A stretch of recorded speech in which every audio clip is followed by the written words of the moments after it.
Bonjour à tous, aujourd'hui nous allons travailler sur la collinéarité de vecteurs et nous allons dans la partie 2 calculer la collinéarité de deux vecteurs. Alors déjà savoir ce que signifie le terme collinéarité sera un bon point et pour cela nous allons commencer par ce que tu dois connaître.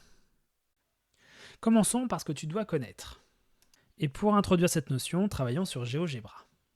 Commençons par la définition, en tout cas ce que signifie le terme vecteur collinéaire. Alors, évidemment, pour parler de vecteur collinéaire, nous devons parler de vecteur. Alors voici un premier vecteur, ici.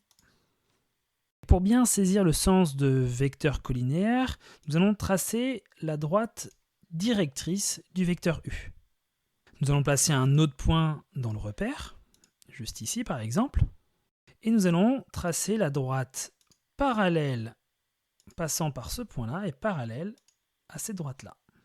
Pour finir, nous allons tracer un vecteur sur la seconde droite. Voici.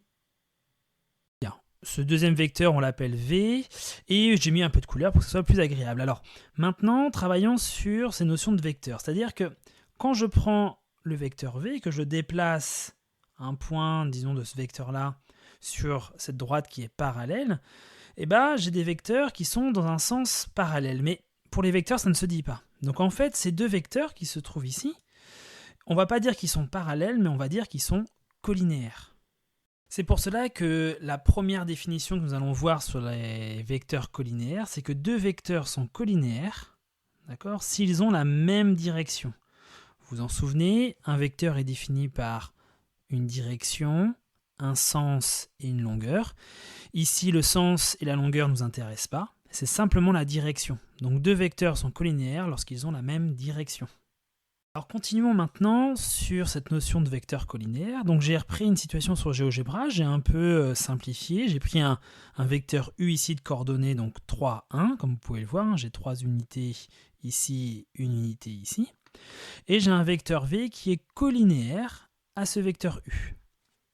Nous allons nous concentrer ici simplement sur les coordonnées, c'est-à-dire qu'ici par exemple le vecteur U et V sont collinéaires, et au niveau des coordonnées j'ai 3, 1, et 6, 2. Donc, si on observe un petit peu la situation, on voit bien que le vecteur V a ses coordonnées 2 fois plus grandes. C'est-à-dire que le vecteur V est égal à 2 fois le vecteur U. On peut aussi continuer, c'est-à-dire que si on continue dans cette direction, ici, j'ai le vecteur V qui est égal à 3 fois le vecteur U. 3 fois 3, 9, et 1 fois 3, 3. Donc ça marche aussi. Et ici, cette fois-ci, je change le sens. D'accord ? Je garde évidemment la même direction, mais je change de sens.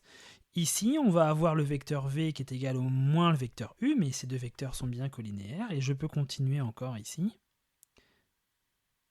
où je vais avoir les coordonnées moins 6, moins 2. J'ai bien le vecteur V qui est toujours collinéaire au vecteur U. Ainsi, on va pouvoir remarquer que il existe une relation entre U et V lorsque ces deux vecteurs sont collinéaires. Ici, c'est que le vecteur V est égal à k fois un coefficient, donc appartenant au réel, donc k fois le vecteur U. Afin de comprendre un petit peu mieux, je vous propose de créer un curseur qui correspond à une valeur k, et je vais créer un vecteur W qui va être égal à k fois le vecteur U. Donc ici, k vaut 1, donc k fois le vecteur U, le vecteur W vaut 3 et 1. Donc, on voit bien qu'on a le même vecteur U et W ici. Et si je fais évoluer mon coefficient k, eh bien on voit bien que ce vecteur W, qui est égal à k fois U, est toujours effectivement dans la même direction que le vecteur U. Ils sont bien collinéaires, quelle que soit effectivement la valeur de k. C'est ainsi qu'on a bien la relation précédente. Nous allons donc pouvoir compléter notre définition précédente, c'est-à-dire que deux vecteurs sont collinéaires lorsqu'il existe un réel k, qu'on ne connaît pas forcément, mais lorsqu'il existe ce réel k, et que nous avons le vecteur U qui est égal à k fois le vecteur V. Alors nous devons savoir aussi si deux vecteurs sont collinéaires simplement avec les coordonnées. Alors parfois, il est simple de voir que ces vecteurs sont collinéaires puisque nous avons des fois le coefficient k qui est facile à retrouver. Ici, par exemple, le coefficient k vaut moins 2. Alors, travaillons dans une situation un peu plus complexe. C'est-à-dire que ici, je vous propose un vecteur U qui a pour coordonnée 3, moins 2, et un vecteur V qui a pour coordonnée moins 4,5, 3. Alors ici, ces deux vecteurs, graphiquement, semblent, évidemment, collinéaires. Mais retrouver ce coefficient K, il n'est pas si évident que ça, même si avec un peu de travail, un peu de raisonnement, on peut le retrouver facilement, mais c'est pas toujours évident. Pour cela, nous allons reprendre la définition précédente. Ça veut dire que si les deux vecteurs U et V sont collinéaires, c'est qu'il existe un réel K, tel que 3 moins 2, le vecteur 3 moins 2, soit égal à K fois le vecteur moins 4,5, 3. Cela signifie finalement qu'il y a proportionnalité en fait entre les coordonnées. Regardons donc ces coordonnées sous forme d'un tableau. Alors nous avons ici notre vecteur U, et à côté le vecteur V. Et si dans ce tableau il y a bien proportionnalité, alors 3 fois 3 doit être égal à moins 2 fois moins 4,5. Posons donc le calcul. Donc ici nous avons bien 3 fois 3 qui est égal à 9, et moins 2 multiplié par moins 4,5 est égal aussi à 9. Il y a donc bien proportionnalité, et les vecteurs sont donc collinéaires. Donc pour finir, on a démontré que 3 fois 3 est égal à moins 2 fois moins 4,5. Et donc que 3 fois 3 moins 2 fois moins 4,5 est égal à 0. Ainsi, si on remplace les coordonnées des vecteurs par x, y et x', y', on obtient donc la formule suivante que x, y' moins x' y est égal à 0 si les vecteurs sont collinéaires. Nous allons donc pouvoir mettre en place notre propriété. Donc si j'ai deux vecteurs de coordonnées x, y et x', y', donc dans un repère orthonormé, on a que ces deux vecteurs sont collinéaires si et seulement si j'ai x, y' moins x', y est égal à 0. Et ce nombre-là, x, y' moins x', y, on l'appelle le déterminant du vecteur u et de v. Ce qui conclut la partie ce que tu dois connaître, donc passons maintenant à la partie ce que tu dois savoir faire. Bien, dans ce chapitre-là, dans cette capacité, tu dois maîtriser la notion de mots de vocabulaire comme collinéaire. Ne pas confondre évidemment aussi entre sens et direction. Deux vecteurs collinéaires, ce sont des vecteurs qui ont la même direction. Et tu dois aussi savoir calculer le déterminant. Et puis évidemment, faire une analyse dessus. Donc ici, la formule x, y' moins x' y est égale à 0, ou du moins cette formule-là est à connaître, évidemment, pour pouvoir démontrer la collinéarité de deux vecteurs. Bien. Passons à la partie application et travaillons sur le premier exercice. Donc ici, nous devons vérifier que les deux vecteurs u et v sont collinéaires. Pour cela, nous avons deux méthodes. Alors la première méthode consiste à appliquer la propriété. Donc on sait que si deux vecteurs u et v sont collinéaires, alors il existe un nombre k, tel que le vecteur v soit égal à k fois le vecteur u. Donc l'objectif, c'est de trouver la valeur de ce nombre k. Donc ici, il faut observer notre vecteur u et notre vecteur v. Donc ici, pour passer de u à v, on va observer que pour passer de moins 5 à 15, on va multiplier par moins 3. On va vérifier que c'est bien la même chose en dessous. Donc pour passer de 3 à moins 9, on multiplie aussi par moins 3. Donc ici, on va pouvoir vérifier. Donc on obtient que le vecteur v est égal à moins 3 fois le vecteur u. Donc, comme j'ai trouvé ce coefficient k, je peux donc en conclure, donc, u et v sont collinéaires.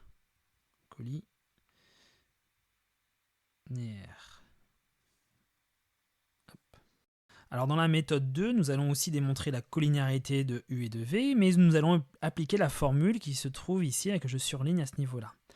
Alors ici, l'intérêt de cette formule-là, c'est que nous n'avons pas besoin de retrouver ce coefficient k. Comme vous avez pu le voir précédemment, ce coefficient k, soit je l'observe rapidement, soit je le trouve, soit on le calcule, mais la formule dans la méthode 2, on s'en fiche de ce coefficient k. Tout ce qui nous intéresse, c'est on applique la formule, si c'est égal à 0, alors on sait que les vecteurs sont collinéaires. Alors nous allons pouvoir appliquer cette formule-là. Donc ici, x correspond à moins 5, y' correspond à moins 9, moins x' qui correspond à 15, multiplié par y qui correspond à 3. Donc on obtient évidemment que 5 fois 9 et moins fois moins ça fait plus, donc 5 fois 9, 45. Moins 15 fois 3 qui correspond aussi à 45, et nous obtenons 0. Nous pouvons donc en conclure de la même façon que les vecteurs U et V sont colinéaires. Bien, voilà, donc ici on va représenter ces vecteurs dans un repère, parce que ce nous est proposé ici, donc passons sur GeoGebra. Alors, pour GeoGebra, nous sommes bien dans un repère orthonormé ici, nous allons tracer notre vecteur, le vecteur U qui a pour coordonnées moins 5, 3, donc plaçons un point par exemple ici. Donc je vais prendre 5 carreaux vers la gauche et 3 carreaux vers le haut pour avoir mon vecteur de coordonnées moins 5, 3. Bien, construisons maintenant notre vecteur V de coordonnées 15, moins 9. Donc partons par exemple d'ici. Et donc nous avançons de 15 vers la droite et nous descendons de 9. Donc nous arrivons ici. Voici notre vecteur V de coordonnées bien 15, moins 9.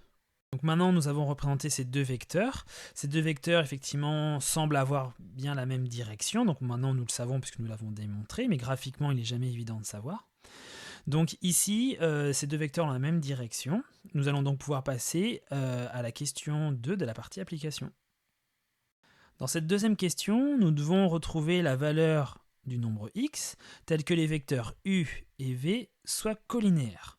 Pour cela, nous allons utiliser la deuxième méthode, puisque la deuxième méthode, c'est un calcul qui est égal à 0, et le fait d'avoir égal à 0, et que nous cherchons une valeur de x, nous allons pouvoir poser une équation, ce qui nous arrange beaucoup en mathématiques. Alors, appliquons maintenant la formule. Donc, pour rappel, le début de la formule, c'est x, y'. Donc ici, x, y', ce sont ces deux valeurs.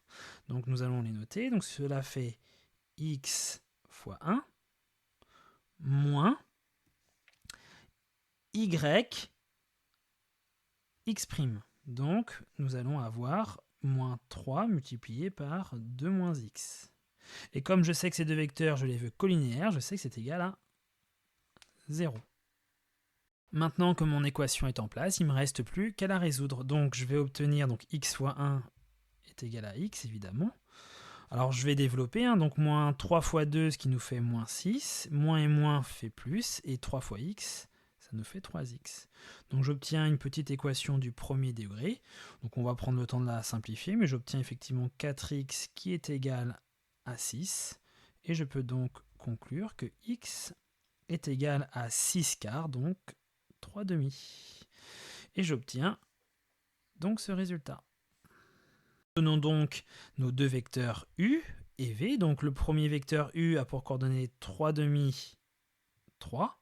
Et le second vecteur v a pour coordonnées donc 2 moins x, donc 2 moins 3 demi, ce qui nous fait 1 demi et 1.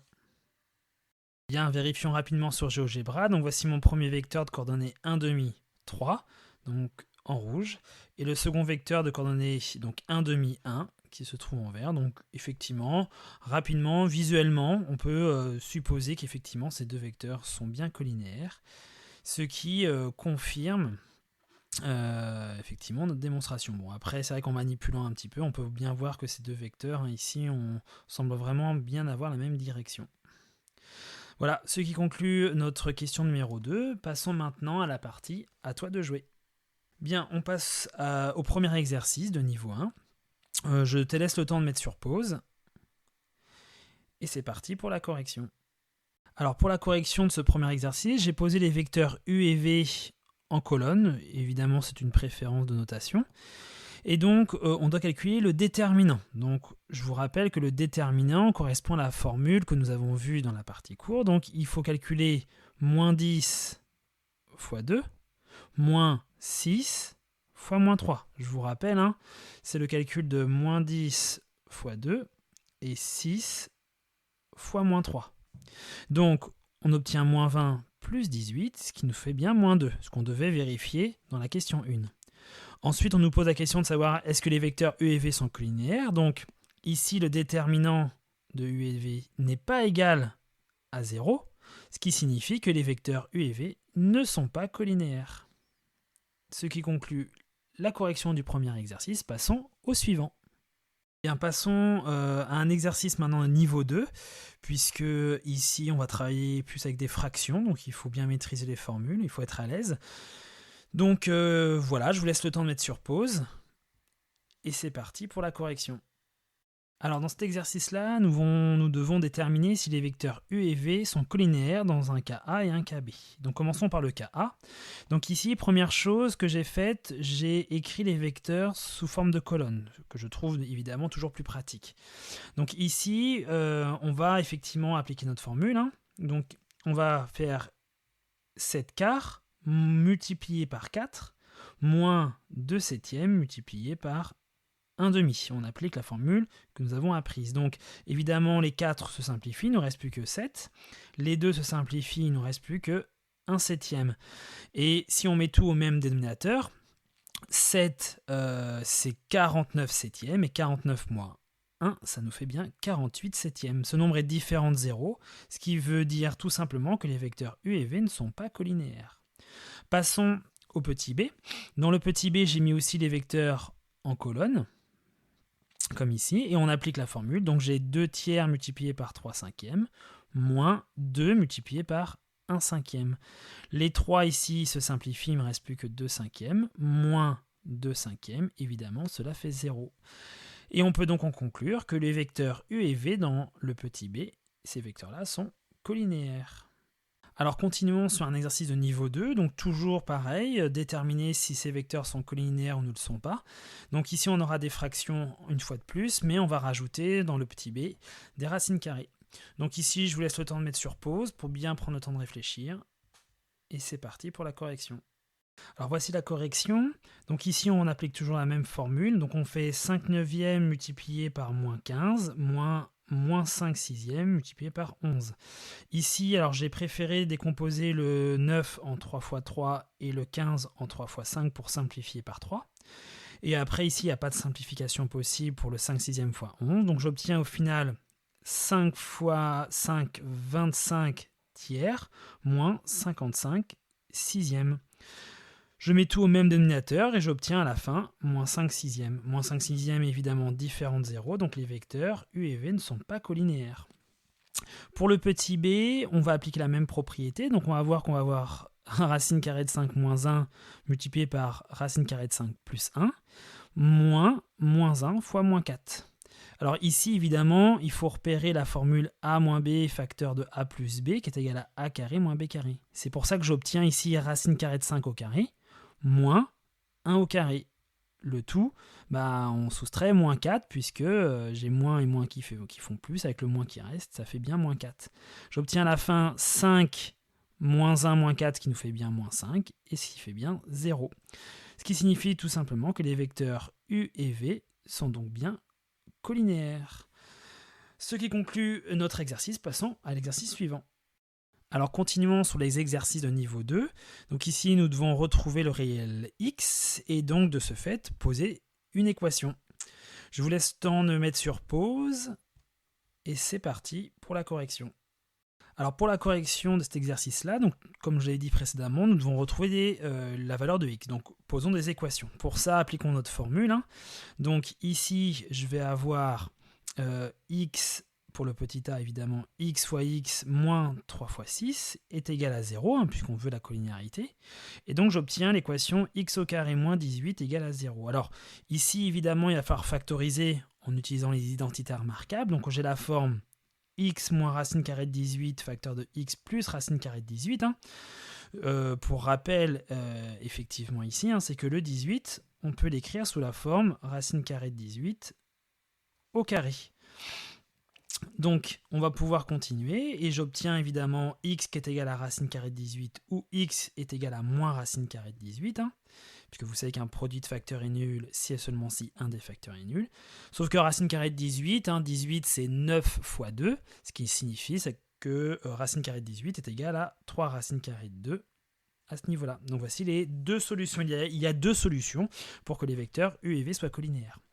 Passons au petit b. Au petit b, on applique exactement la même propriété. Donc j'obtiens x plus 6 fois x, moins 3x moins 6 fois 2 égale à 0.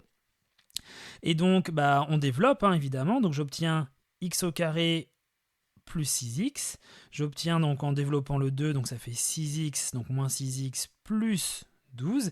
Les 6x, on va les simplifier et j'obtiens à la fin x au carré plus 12 égale à 0. Alors là, il faut raisonner, hein, on ne peut pas partir tête baissée à résoudre cette équation, puisque x au carré est supérieur à 0, forcément x au carré plus 12 est strictement supérieur à 0.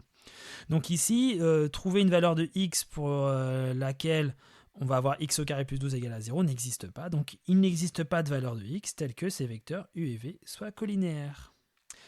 Bien, passons au dernier exercice de la fiche, donc exercice de niveau 2. Je vous laisse le temps de mettre sur pause. Et c'est parti pour la correction. Alors pour la correction de cet exercice, nous devons dans un premier temps calculer les vecteurs CD et EF.